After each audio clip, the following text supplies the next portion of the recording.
All right, if you'll open up to Mark chapter 14. Mark chapter 14.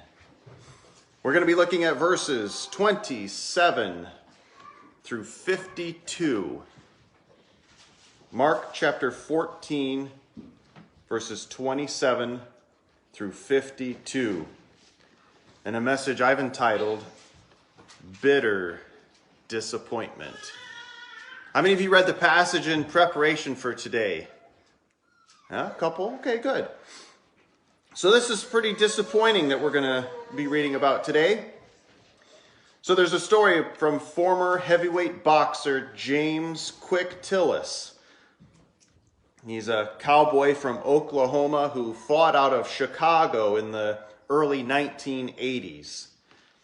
He still remembers his first day in the Windy City after his arrival from Tulsa.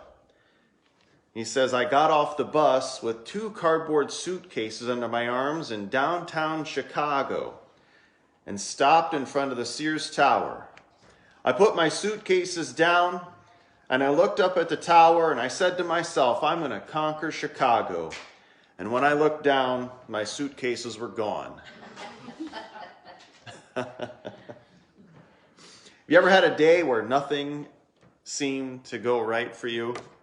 I mean, just what a rotten, no good, horrible, no good, very bad day. You ever have a day like that? You just wake up and you just know you might as well just stay in bed today. Because it ain't going to be worth the time, the effort, or the energy to get up out of bed.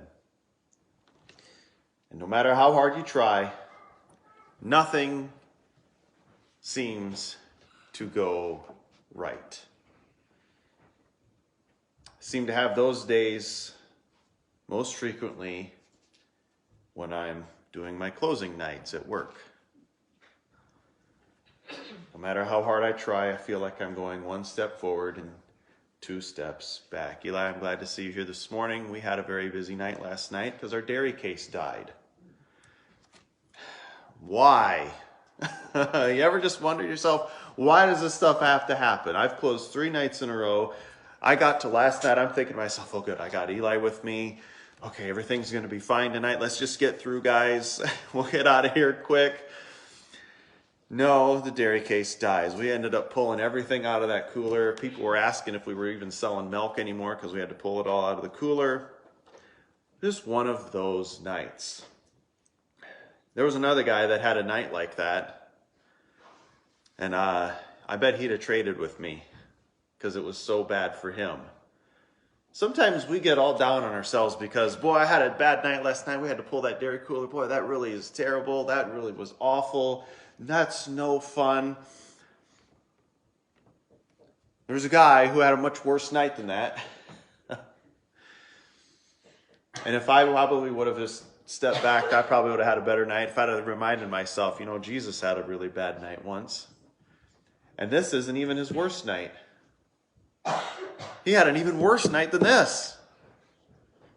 And this we think of as bitterly disappointing. We just got done celebrating Passover. Last week we talked about Jesus, his Passover he had with the disciples. Probably a joyous time. But that same night, just when things start to look like they're going to go up, that's kind of how I felt about 6 o'clock last night. I'm getting through things. I was tired, but man, I was getting through things. I feel like maybe we will have a great night tonight.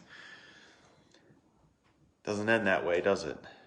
No matter how hard you try, no matter what you try to do, it's just going to get from bad to worse. Jesus just got done celebrating Passover with his disciples, and he says, one of you guys is going to betray me. They share a meal together, a very intimate thing back in those days. Even for us today, when we share a meal with somebody, that's pretty cool. Height of treachery, though, when you share a meal with somebody and they turn around and stab you in the back. Boy, there's really nothing worse than that. That is it. You're the bottom of the barrel. And our friend Judas is going to do just that here by the end of the night. Let's read this story, verses 27 through 52. God wants you to see the disappointments of Jesus' last night. There's three disappointments that are going to happen to Jesus. And as we read this, see if you can find them. Verse 27, then Jesus said to them, all of you will be made to stumble because of me this night, for it is written, I will strike the shepherd and will scatter, and the sheep will be scattered. But after I have been raised, I will go before you to Galilee. Peter said to him, even if all are made to stumble, yet I will not be. Jesus said to him, assuredly I say to you, that today, even this night, before the rooster crows twice, you will deny me 3 times. But he spoke more vehemently, if I have to die with you, I will not deny you. And they all said likewise. Then they came to a place which was named Gethsemane. And he said to his disciples, sit here while I pray. And he took Peter, James, and John with him, and he began to be troubled and deeply distressed. And he said to them, my soul is exceedingly sorrowful, even to death. Stay here and watch. He went a little further and fell on the ground and prayed that if it were possible, the hour might pass from him. And he said, Abba, Father, all things are possible for you. Take this cup away from me. Nevertheless, not what I will, but what you will. And he came and found them sleeping and said to Peter, Simon, are you sleeping? Could you not watch 1 hour? Watch and pray lest you enter into temptation. The spirit indeed is willing, but the flesh is weak. Again he went away and prayed and spoke the same words. And when he returned, he found them asleep again, for their eyes were heavy, and they did not know what to answer him. Then he came a third time and said to them, are you still sleeping and resting? It is enough. The hour is come. Behold, the Son of Man is being betrayed into the hands of sinners. Rise, let us be going. See, my betrayer is at hand. Immediately, while he was still speaking, Judas, one of the 12, with a great multitude with swords and clubs, came from the chief priests and the scribes and the elders. Now his betrayer had given them a signal, saying, whomever I kiss, he is the one. Seize him and lead him away safely. As soon as he had come, immediately he went up to him and kissed him. Rabbi, Rabbi. Then they laid their hands on him and took him. And one of those who stood by drew his sword and struck the servant of the high priest and cut off his ear. Then Jesus answered and said to them, have you come out as against a robber with swords and clubs to take me? I was daily with you in the temple teaching, and you did not seize me. But the scriptures must be fulfilled. Then they all forsook him and fled. Now a certain young man followed him, having a linen cloth thrown around his naked body. And the young men laid hold of him, and he left the linen cloth and fled from them naked. These 3 disappointments that happened this very night to Jesus. First one, verses 27 through 31, Peter denies. Verses 32 through 42, the disciples doze. And then 43 through 52, Judas deceives. Bitter disappointment indeed for Jesus tonight. Let's start to look at this, verse 27. So we get done with the Passover meal. They went out to the Mount of Olives. They sung a song, and Jesus says to them, all of you will be made to stumble because of me this night. For it is written, I will strike the shepherd, and the sheep will be scattered. But after that I will have been raised. I will go before you to Galilee. So Jesus understands what's going to happen with his disciples as this impending time of the betrayal comes. He says, all of you are going to run. Peter says to him in verse 29, even if all are made to stumble, yet I will not be. Or there's always one in the crowd that thinks that they're a little bit better than the rest, huh? Peter thought that he had it all figured out. He wasn't going to deny Jesus. He's not going to do anything like that. What do you think Jesus is thinking at this time? Jesus just got done saying, you're all going to deny me. Oh, no, I'll never deny you. I'll never do that. Yes, you will, Peter. Peter, I'm telling you right now, as sure as the sun's going to rise the next morning, you are going to deny me. How many of us have some explosive time with the Lord? Maybe we got done with a camp. Maybe we had to listen to a really good sermon. Maybe something happened to a family member. Maybe somebody got healed somehow, or maybe you got a really good diagnosis. You were expecting something really bad to happen, but you actually found out you were in remission, or something like you got some really good news and you are feeling on cloud nine. Nothing is going to take away your sunshine today. I am never going to deny Jesus again as long as I live. He is my healer and redeemer, and you're just singing his praises. You know what? Sometimes those are the worst places to be. Does anybody understand what I'm saying? The higher up on the mountain you think that you are, the faster it is you're going to fall, and the further you're going to fall. Peter probably thought they just got done with this great meal, Passover with Jesus. This has got to be the pinnacle of existence. To be a Jew, to celebrate the Passover with the Messiah. Does life get any better than this? I am never going to forsake you. He knew he was in that inner circle with Jesus. He's the one who was there when Jesus raised that little girl. He was there at the mountain when Jesus was transfigured. Peter knew he's one of the inner circle. You know when you're one of the inner circle. I am never going to deny you. I am going to be with you always. And Jesus says, assuredly I say to you tonight, even this night before the rooster crows 2 times, you will deny me 3 times. But he spoke more vehemently. You don't understand. You ever talk to young people? And you try to say, I'm not so sure that's a really good idea that you should do that. I don't know if you should go there. I don't know if you should get married. I don't know if you should do this. And I don't know if you... And they just go, you don't understand. And they just get more vehement with you. You don't understand. That's what Peter is doing with Jesus at this point. You know Jesus, you don't understand. He's going to speak more vehemently, more passionately, more emotionally. Jesus, you don't understand. If I have to die with you, I will not deny you.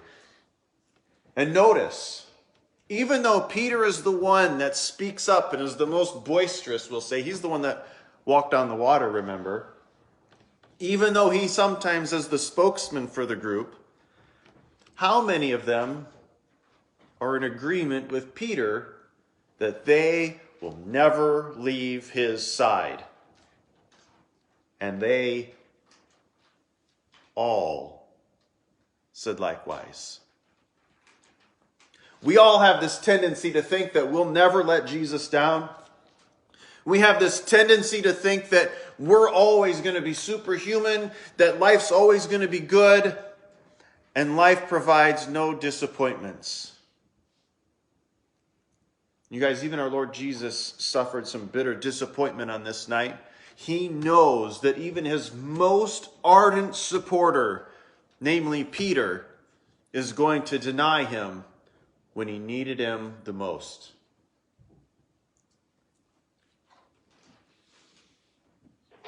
Then they come to the garden. They came to the place which was called Gethsemane. And we can sing that song. We're all reminded of the garden. It's a good song, isn't it, Shirley? We're reminded of the garden. And here we are in the garden, understanding that Jesus is encountering some very bitter disappointments in life. He comes to Gethsemane, and he said to his disciples, sit here while I pray. That's all he wanted. He's not asking them to build a rocket ship to the moon. He's not asking them to evangelize the whole world or anything like that. Nothing too terribly difficult. He says, sit while I pray. Sometimes what the Lord asks us to do are so simple. And yet even the most simplest requests that the Lord asks us to do, we struggle. He asked them to just sit here while I pray. Just sit. Now, how'd they do? Not too good. Can you think of times in your life where Jesus has asked you to do something? Doesn't have to be hard. Doesn't have to be mind-blowing. It doesn't have to be earth-shaking. Doesn't have to be revolutionary in its scope. Just think of a time, when did Jesus ask you to do something? Like, sit here while I pray. Did you do it? Were you faithful in the little things? Remember, Jesus is going to go on to say in another place that we need to be faithful with the little things. This was probably a little thing. Just sit here while I pray. And how many of us are faithful with even these little things? Sometimes we want to be the kind of people that are in charge of big things, and we want to have lots of money, and we want to be influential. You know how many people want to be like Instagram influencers now, and we want to have all this power and prestige, and we want to be a part of something big. We like big things. Jesus says, you got to be faithful in the little things before I make you faithful with the big things. Sit here while I pray. Little thing. How'd they do? He took Peter, James, and John with him, and he began to be troubled and deeply distressed. I can't imagine why. What do you suppose he's got to be so anxious about? The Bible says be anxious for nothing, and here Jesus is deeply distressed. So I guess it's okay to be deeply distressed. What is he so distressed about? His betrayer's at hand. He's about to be taken away by sinners. He's about to be scourged, beaten. He's about to be whipped. The Bible says that his beard is going to be pulled out. And he knows it's coming. He knows it's coming. He's not dumb. He knows it's coming. So yeah, I guess he's probably pretty deeply distressed. You ever have something you need to do, someplace you need to go? Maybe you need to go down to the post office and you're like, boy, I just hate going to the post office. Or maybe you need to go to the Social Security Administration building and you're like, boy, I just hate all the people in there. You got to go somewhere. Maybe you got to go to the grocery store and you're like, boy, those prices are just too high anymore and I just don't like going to the grocery store anymore. There's things that we have to do in life that we don't always like doing.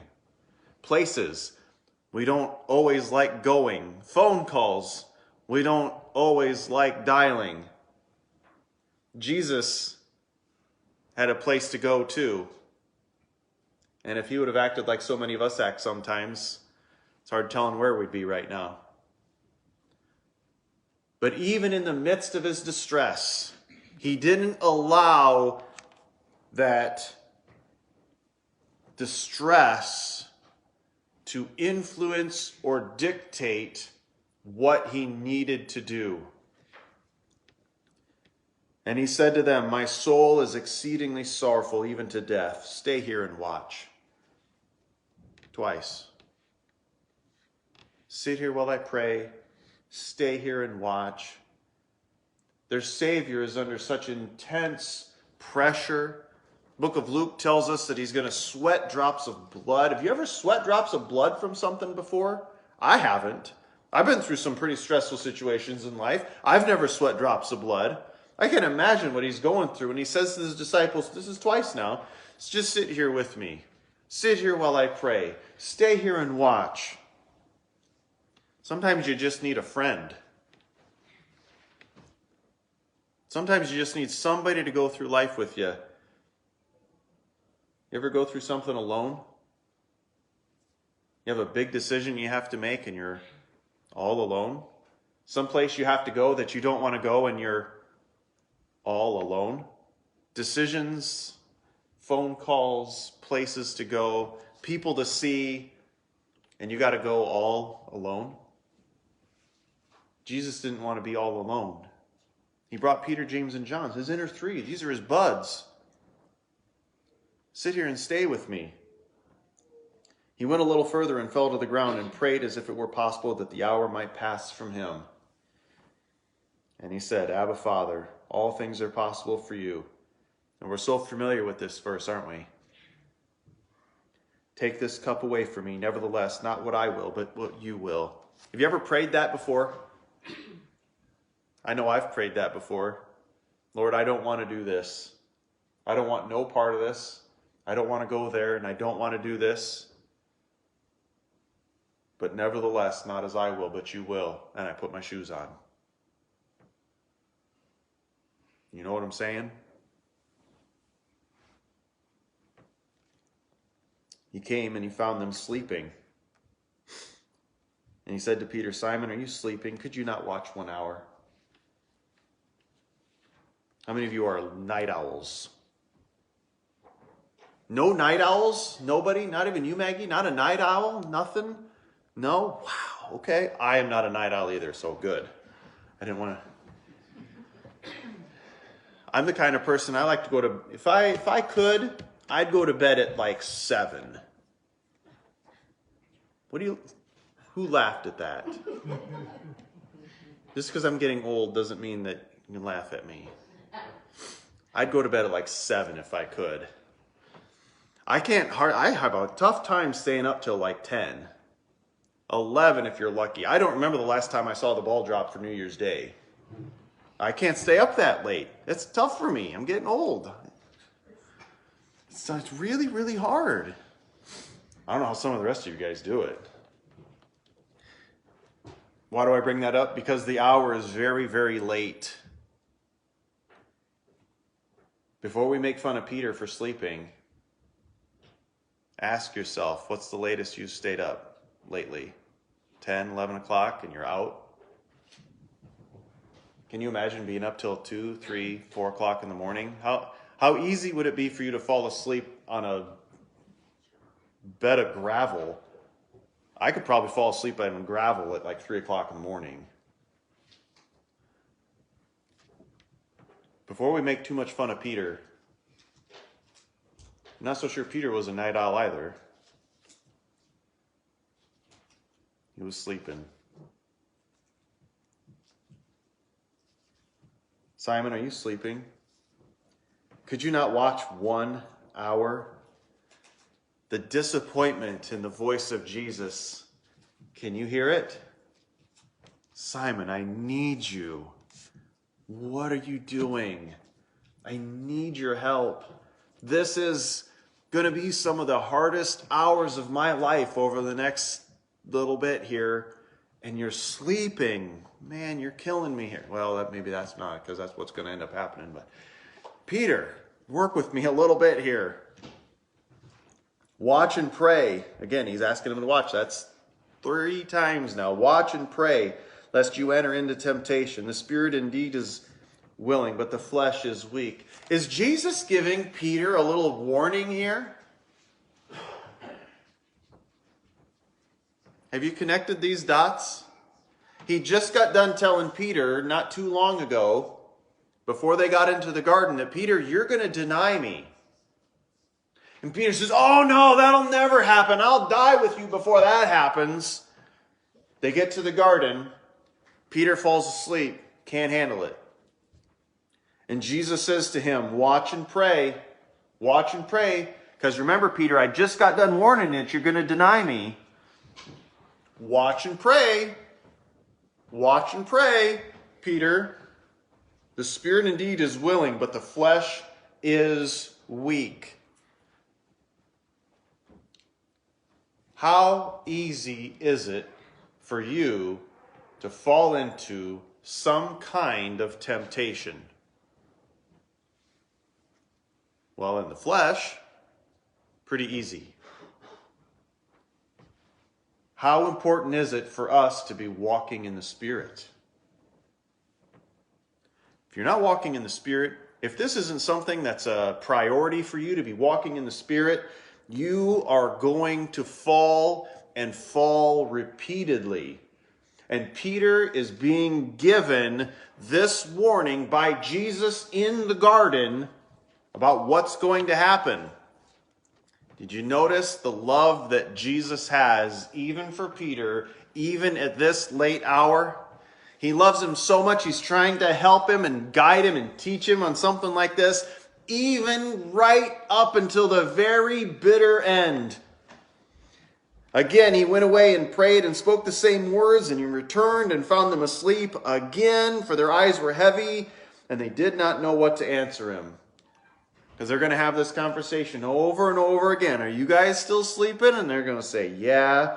Then the third time came, and he said to them, are you still sleeping and resting? All right, I'm done with this. Jesus says, we're done here. The hour has come. Behold, the Son of Man is being betrayed into the hands of sinners. He's just done. Kind of like when you're talking to your kids. They're fighting, and you're like, all right, guys, I'm just done. We're just going to go do something else now.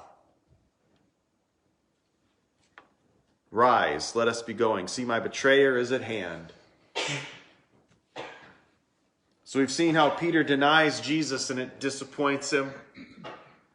The disciples are dozing and it disappoints Jesus. And now here in verses 43 through 52, that Judas is now going to deceive Jesus, and that's also going to disappoint him. And immediately, while he was still speaking, Judas, one of the 12, with a great multitude with swords and clubs, so they came ready to fight. They didn't come secretly or under guise. They didn't just come in like plain clothes, ununiformed officers or something like that. They came ready for a fight. They have their swords. They have their clubs. This was pre-planned. This was premeditated. This was deliberate. Judas had gone out from that Passover supper. He went and he found the scribes, the chief priests. They made their backroom deal for 30 pieces of silver. And he says, I know where to find him and I know when to find him. Let's go do it. We'll do it right now. They said, deal. They gathered up their stuff. They got their clubs. They got their swords. They got whatever else they think they were going to need or want. And they went out. They came to the garden. He figured that's where they were going to be. And he was right. His betrayer had given them the signal, saying, whomever I kiss, he's the one. Seize him and lead him away safely. They had this all figured out. Because the flesh is weak. And Judas allowed his flesh to get the better of him. As soon as he had come, immediately he went up to him and said to him, Rabbi, Rabbi, and kissed him. It was over.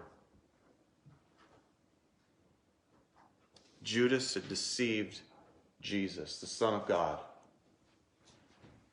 And in that moment, we're told in another place that it was Peter who took out his sword. For some reason, he had a sword. I don't know how he would sleep with a sword attached to his hip, but he had a sword on him. He pulls out his sword and he strikes the ear off of one of these guys. Remember reading that? It was Peter that had done this. And Jesus, in another place in Matthew, says that he could call down 10,000 legions of angels to protect him in that very moment. But he did not. Because he knew that this was the will of the Father. And whatever the Father wants him to do, he is going to follow through with it. And calling down 10,000 legion of angels isn't going to fix, help, or change anything. And whatever is going to happen, the Father has allowed it, and Jesus is going to go through it. And he's not going to buckle under the pressure. He's not going to try to change something to make it easier,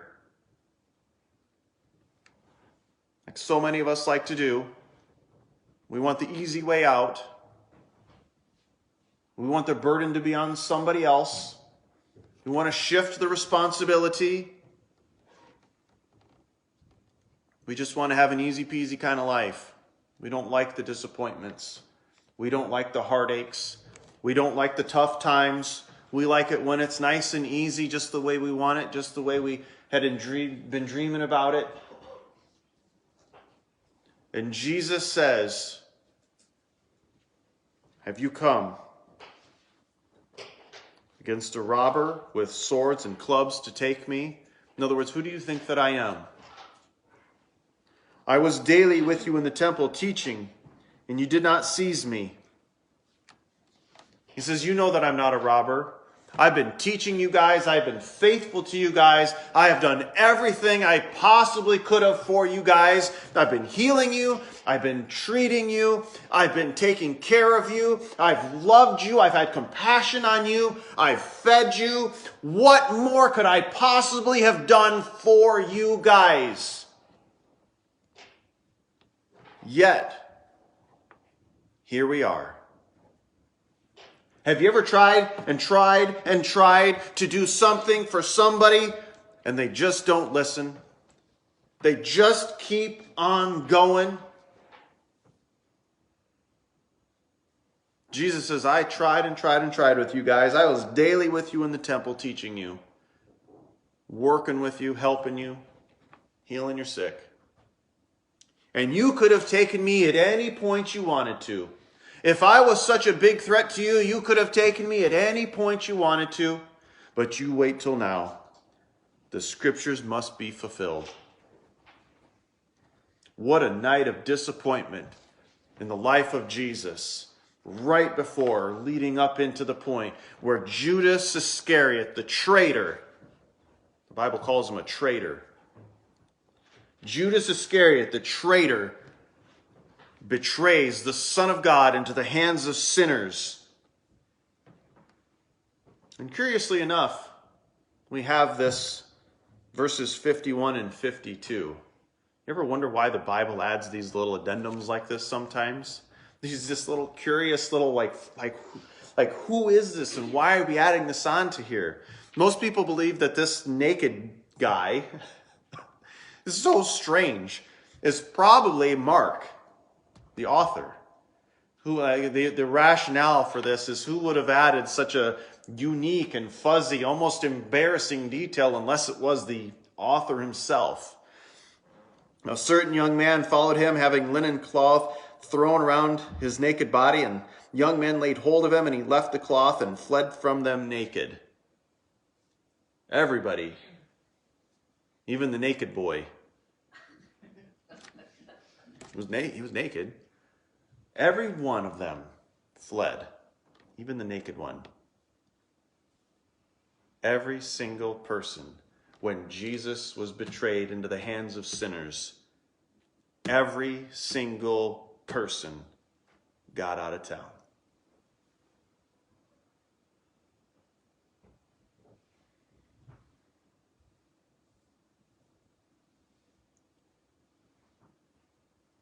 Did you know that includes you and me? How many of you would say, if I was there, I would have stayed. Get me up there. I'll let them have it. Don't you understand? I would have stayed. How many of you feel that way? Who's willing to say, I would have stayed? When Judas, the traitor, betrayed the Son of God into the hands of sinners, how many of us would say, I would have stayed? If you have one inkling of thought in your brain that you would have stayed, you're a liar. Every one of them, even Peter, the spokesman, vehemently arguing with Jesus. Yet, Lord, I will never leave you. I will die with you before they get rid of me. Every one of them ran and fled and got out of there when Jesus was taken. You would have too.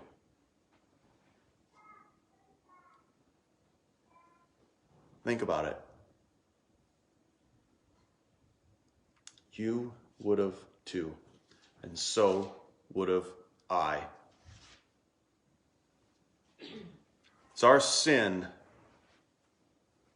that did this to him, and that will eventually put him on the cross. It's our sin of abandoning him. It's our sin of betraying him that's going to end up putting him on that cross. And there's not a single one of us who'd have done this any differently. In fact, under given circumstances, any one of us is at least as wrong and as bad as a Judas. Would you think I was going to say Peter? You were probably hoping I was going to say Peter, but I said Judas. Every one of us has let Jesus down in this same disappointing sort of way. Every one of us. There are times in our lives when we let Jesus down just like this. Sure, it's fun to read through this and say, boy, Peter, that numbskull, what's wrong with him? He's always acting up. He's always trying to be the loud one. He's always trying to be the spokesman, and he's always the one who ends up sinking through the water. He's always the one that stands up, oh, we should make a tent for Moses and Elijah. And Jesus gets away with that, and I would never leave you, and he's the first one to run out of there. I'll never deny you, and the rooster crows. You think you're any different? Every one of us has allowed ourselves to let Jesus down. I don't know, worse than this, even sometimes. What are you going to do about it? What are you going to do about it? Keep living your life same as it was. This ain't going to change me.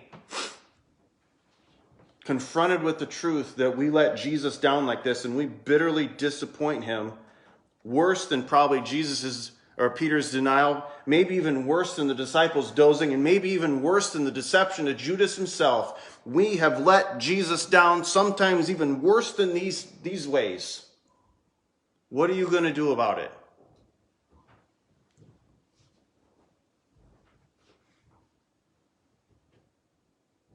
I'm excited to hear from everybody this week. What are you going to do about it?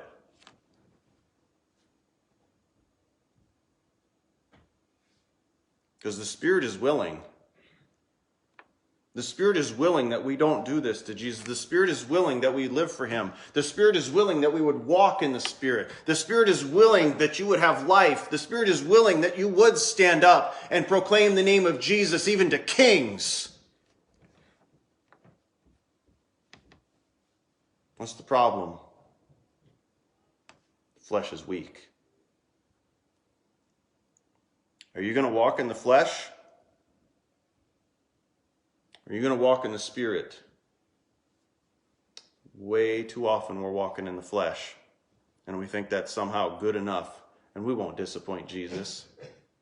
He'll be all right. Something about it's easier to ask for forgiveness than permission was how we like to live our lives sometimes. Guys, that's backwards. I'm sorry. If we're really walking in the Spirit, we're really pleasing Jesus. There shouldn't be anything to be asking for forgiveness for anyway. Don't let Jesus down this week, guys. Don't let him down. Live for him this week. And we'll see Jesus face the Sanhedrin next week. Let's pray.